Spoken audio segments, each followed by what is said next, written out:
राजेंद्र प्रजापति। मैं बुंदेलखंड में कृषि सलाहकार के रूप में विगत 5 साल से काम कर रहा हूँ। बुंदेलखंड में विशेष समस्या पानी की कई सालों से रही है।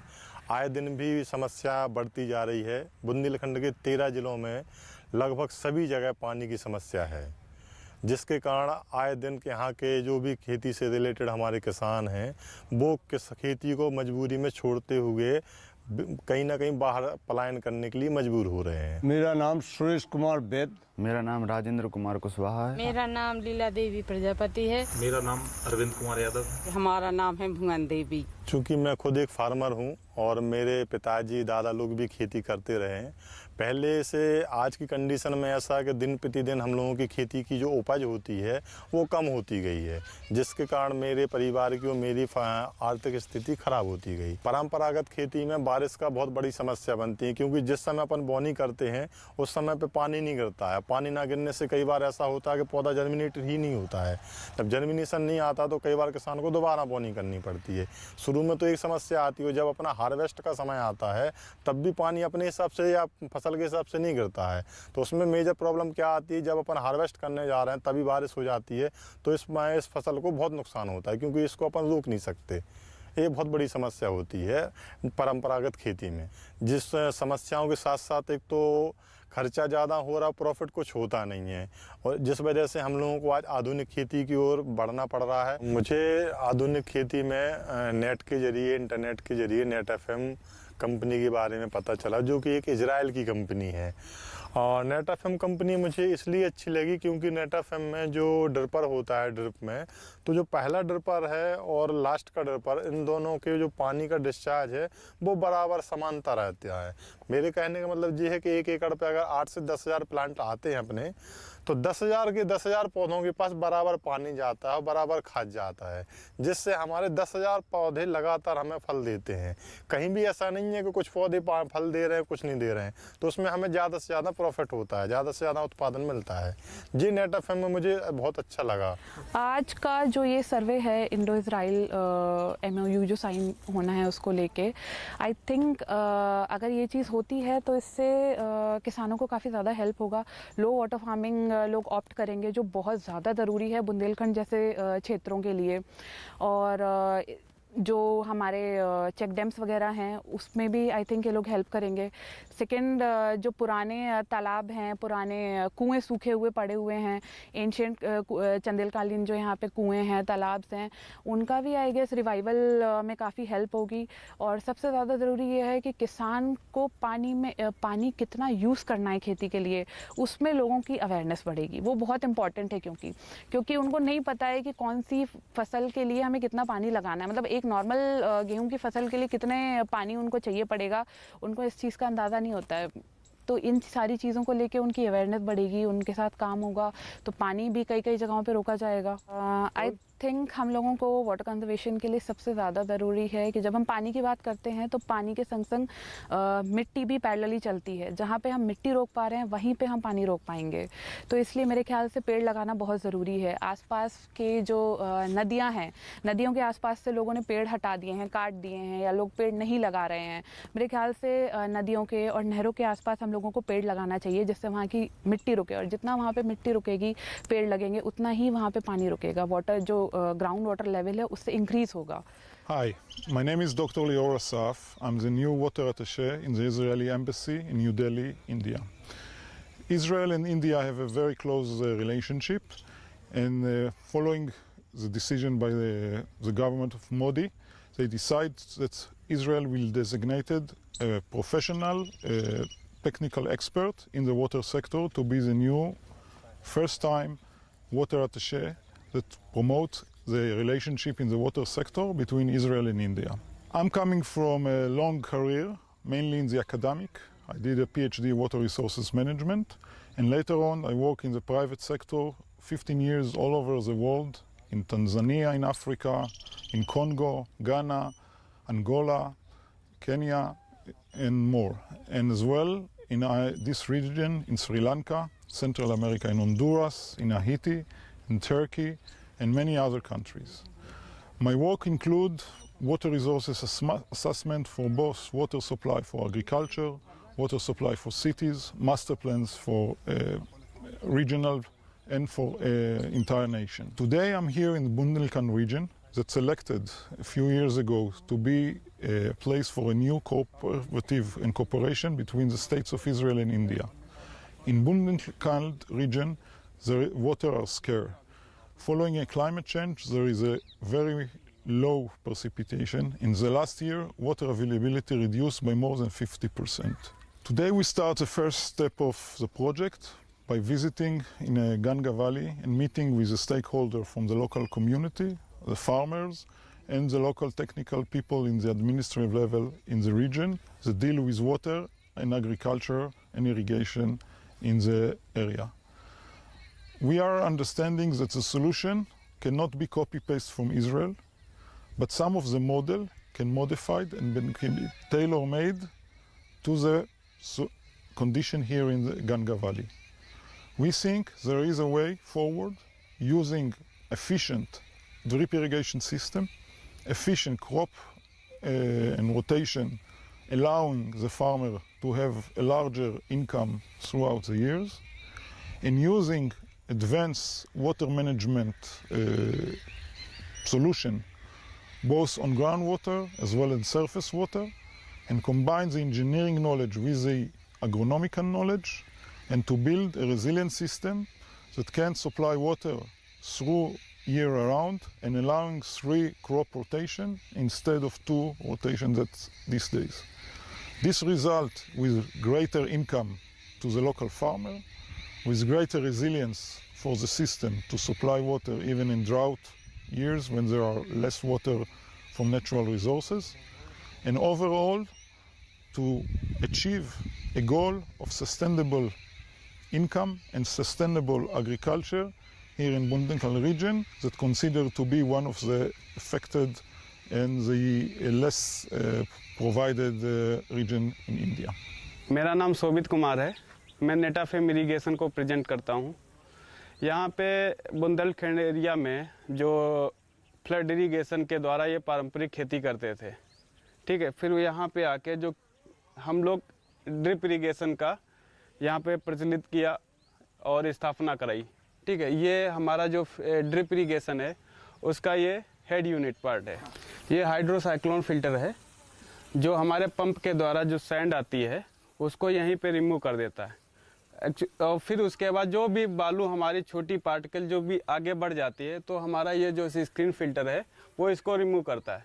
फिर हमारा पानी इस पीवीसी पाइप के थ्रू हमारा फील्ड में पहुंचता है। ये हेड यूनिट का एक इम्पॉर्टेंट पार्ट है जो फर्टिलाइज़र टैंक बोलते हैं इसको, ठीक है। इससे ये क्या है, फर्टिलाइज़र हम वाटर सोल्यूबल इसमें यूज़ करते हैं और फील्ड में हम सप्लाई करते हैं। जैसा क्या था, फार्मर लोग पहले छिड़काव विधि के द्वारा फर्टिलाइज़र या छिड़काव विधि के द्वारा करते थे, तो उसमें समस्या उनको आती थी, सोर्सेज ज़्यादा लगते थे, लेबर चार्ज लगते थे। अब इस फर्टिलाइज़र टैंक के द्वारा हम यहीं से काम कर सकते हैं। So I'm Randhir Chauhan. I'm the managing director for Netafim Irrigation India, which is a wholly owned subsidiary of Netafim Limited, Israel. To start with, I have visited Israel close to 100 times, and those who are learned and read around, they always have an impression that there is a water scarcity in Israel. And the moment you land in Israel, actually you see the landscape around you, you go to the hotel and then you meet people and go to their houses and you see common places. I mean, you won't realize that there is an issue of water scarcity in Israel. Now, one wonders that if about 60% of that country is like a desert and the water or the rainfall is so less, why don't you feel it, right? So there must be something right which Israel probably is doing in the area of water management. And with my exposure I learned, it is because of following things. The first is they have the right policies. The second one is that they have a tremendous awareness. You see that people are aware that there is an issue of water and we need to conserve that water. The third one, they have developed a state-of-art infrastructure to implement those policies and the things they want to do with this water scarcity. And then comes to the innovation to extract value of each drop in Israel. I think these are the four broad pillars which gives you that feeling that the water is in abundance at Israel. So from Israel, let's come back to India. So when you come to India, I mean, there are studies and they show you that by 2030, the demand and supply is exactly 100% gap. It's going to be twice, right? Again, talking about numbers, about 256 districts out of 700 districts, they have a different level of water stress already. And think about it, that in our country, the situation during the summer, that television or newspaper or you travel, you come across situations where in rural and urban areas, people are queuing up for water and they don't have even enough water. I think this is a good enough reason that we collaborate. And that is what I think everybody realizes, from policymakers, politicians, and also the technocrats on both sides. And that is where I think this collaboration started, and it has to go very long way. When it comes to Netafim, we deal in agriculture. Agriculture and the water used in agriculture is in irrigation. So let me give you a context. 90% of our drinking water is extracted from the ground. And about 70% of agriculture water is also extracted from the ground. Since it is below the ground, the crisis is not visible. We have to bore deeper and deeper to get that water, but this water is limited. Now, let me come to this agriculture. The 70% of water where it is going, drip irrigation technology improves the water use efficiency about 40 to 50%, according to the studies in India and abroad. So I just said 70% of the water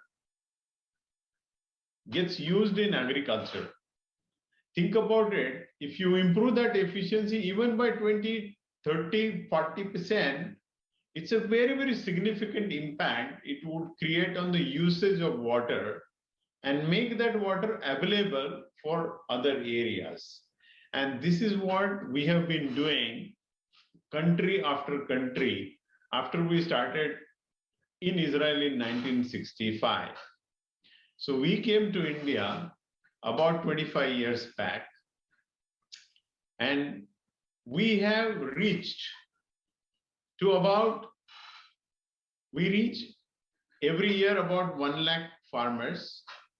And if you look at this technology and what it has done, all put together by all players, we have reached more than 1 crore of farmers.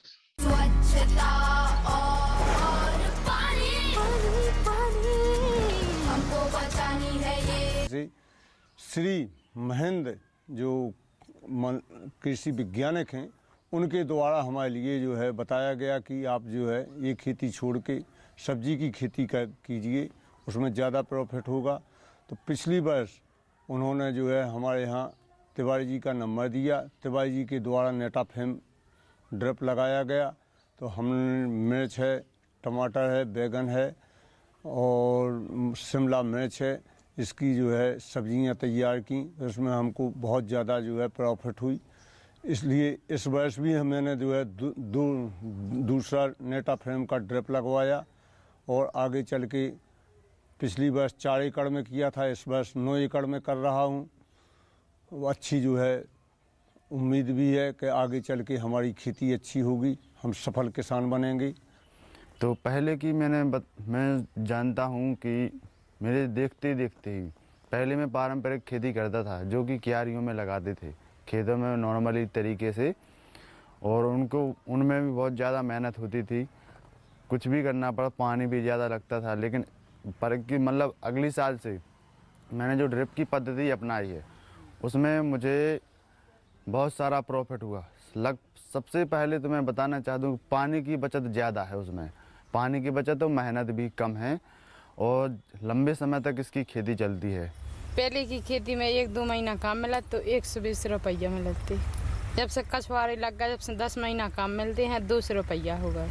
पहले बोते गेहूँ, मटर, चने, अब कछुआरों लगन लगू, नई फसल बबन लगी। जो अब हम पने जो भी काम करती, पहले 1-1 महीना काम करने आउत तू, साल में 2-3 महीना, अब रेगुलर 10 महीना काम करने आते और जो काम करते रहती ही। बस पने फसल में हिल्ली से लगे ही, पहले मिलाती 100 रुपया, 150 रुपया, मिलने लगी 200-250 रुपया। जैसा काम है जैसे दाम है यहाँ।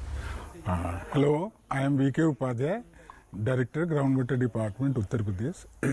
I am just going to tell you about the Indo-Israel project, which is going to be happen with government of Israel as well as government of Uttar Pradesh.